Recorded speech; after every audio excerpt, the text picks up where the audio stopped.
Hi, welcome to Bonita's Kitchen and thank you for joining us. What I'm going to be making for you today is rhubarb and strawberry cobbler. What I'm going to do first, I'm going to take you with me to my mom's garden. We're going to pick our rhubarb so that we can make this delicious dish. So follow me.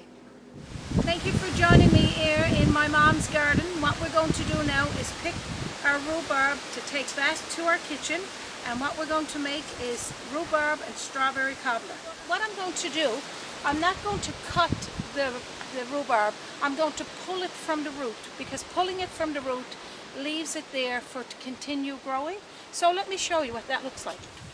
Okay, so what I'm doing here now is I'm going to put my hand right to the bottom of the rhubarb and I'm going to pull it up so it takes a part of the root but not the whole thing. Okay, so I'm going to get a few more, and I got to go right into the garden. These are small compared to the ones that's in the back area, but I'm going to pick a few here just to show you what it looks like to pick them fresh right from the garden. They're going to be so delicious. Okay, this is what they look like. We got a really nice bunch of rhubarb here. We're going to take them back to the kitchen, get them clean, and then we'll get started making our rhubarb strawberry cobbler.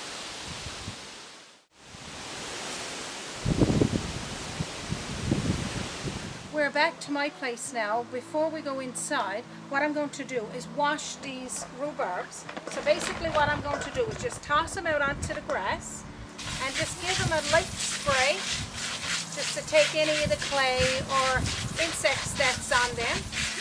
And before we take them in, what we'll do is take the leaves off and clean them outside.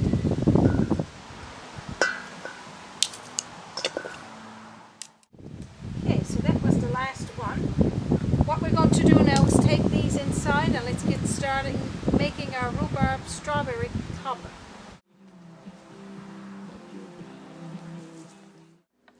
That was fun. I hope you guys enjoyed it as well. What we're going to do next now is cut these rhubarb up into little chunks, and I'll show you what's next. Okay, so this is what we're going to do. I'm going to use the scissors and we're going to cut it into little chunks. You don't have to peel them. You could leave that on because this is a nice strawberry rhubarb that got lots of flavor in that peel. So cut it in small chunks like this. We only need 3 cups. I'm going to be making a 13-inch pan of cobbler, but you could use a 9-inch pan or use 2 small ones. It's totally up to you, but just cut it like this and then just take off 3 cups. Okay, so you're just going to continue on cutting like this until you get all of your rhubarb cut. And again, remember, I'm only going to be using 3 cups. You could use more, whatever you would like to use for your cobbler. Okay, so this is my 3 cups. I'm just putting it in this mason jar just so that I can keep it measured. And then I'm going to put this off to the side. Now I'm going to show you what we're going to do next, because we're going to use 2 cups of strawberries. So I'll show you that.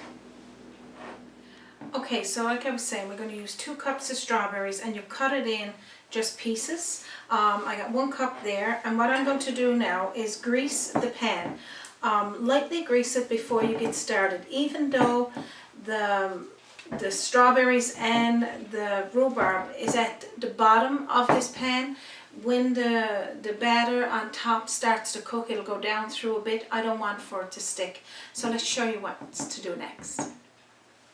Okay, so what we'll do first, we'll put the 3 cups of rhubarb into our pan, and then we're going to use 2 cups of strawberries. So that's 1 cup there, and then we're going to be using 2 cups. Okay, so we're also going to use 1 cup of sugar. We're going to use a tablespoonful of cornstarch. And if you don't have cornstarch, you can use flour, and that would be a tablespoonful. We're going to use about a teaspoonful of lemon juice and then some of its zest. So you just put it right on into your pan. Okay, so you just continue with that and just take it off the back if you're using a zester. And then what you would do is mix this all together just to get it equal. And if you want, like I was saying, if you want to use more rhubarb and you wanted to use more strawberries, that's fine. But I'm feeling that this is more than enough for this pan. So what we're going to do, we're going to keep our rhubarb and our strawberries to the side, and we're going to get started on the batter. So we're going to have 1 cup of butter. If you don't have butter, you could use margarine. A half a cup of sugar, and what we'll do first is we're going to cream this together. Okay, so we're just going to cream that together, the butter and the sugar. And we're going to add in a teaspoonful of vanilla. Just mix that just a little bit. And then we're going to be putting in 2 eggs. Okay, so this is 1 egg. And then the second one. Okay, so you're just going to lightly mix this just till it just breaks the eggs a little. And then what we're going to do next now is to sift in our dry ingredients. We're going to be adding in 2 cups of flour, 2 teaspoonfuls of baking powder, and just a pinch of salt. And you're just going to sift this all together. And that's the remainder of your flour, sugar, salt, and baking powder. So we'll just start to mix this together. Okay, so what we're going to be adding in now is 3/4 of a cup of evaporated milk, or you could use you can use 2% milk or cream, and then we're going to blend this all together. It's going to look something like this. Okay, so this is what your batter is going to look like. So what we'll do now is start scooping it on top of our rhubarb and strawberries. Okay, so what we're going to do now is just start scooping small amounts over the top. Let's spread it now once we get it all out there. It's starting to smell delicious, and it's just smelling the strawberry and the rhubarb together. It's really nice. Okay, so you just put all of your batter down over the top and just spread it out lightly. You don't have to be particular over it, because you're going to find that the strawberries and the rhubarb is going to start bubbling up around the crust anyway, but it's going to look something like this. It's nice.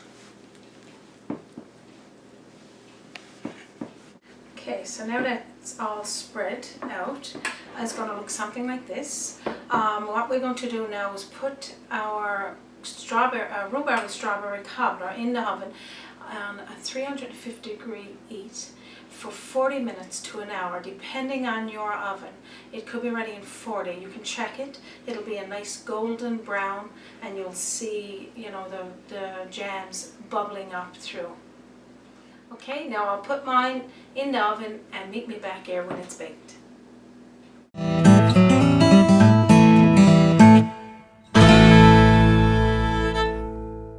Welcome back to Bonita's Kitchen. Our rhubarb strawberry cobbler is done. It looks absolutely delicious. I'm not going to let it cool down because I want it to see, for you to see what it looks like when it's warm as well. But you can let it cool a little if you when you do make it. Okay, so now I'm going to attempt to cut a nice piece of this delicious rhubarb and strawberry cobbler.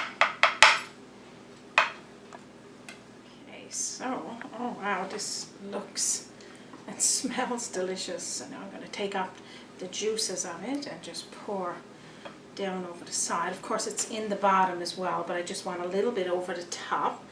And now I'm going to show you what we're going to serve with this delicious dish.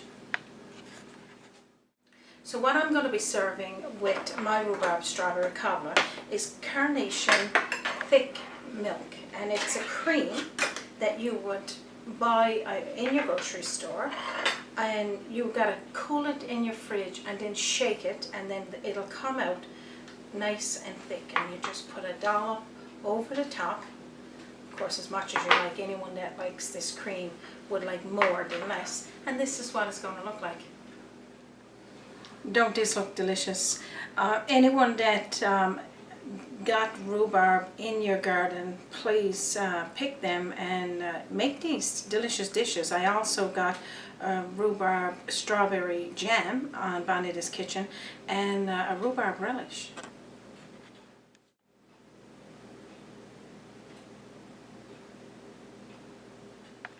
And for those of you that don't have access to Carnation thick cream, and you can get it in different brands, you could use whipped cream, you can use ice cream, whatever you like to have on your dish. I just want to share with you, when we were kids, we used to have rhubarb. We'd just go right out into the garden and pick it and get some sugar and dip it, and we just have it just like this, because there's, you know, citrusy taste with the sugar. It was absolutely delicious. This ends our episode of Rhubarb Strawberry Cobbler today. I hope you found this episode helpful for you. And if you haven't already done so, please subscribe to my YouTube channel, and up at the top right hand corner you just click the link and it'll show you then what to do. And you can also visit me on www.bonitaskitchen.com and my Facebook page. So thank you for joining me once again for Bonita's Kitchen. From my kitchen to yours, you have a wonderful day.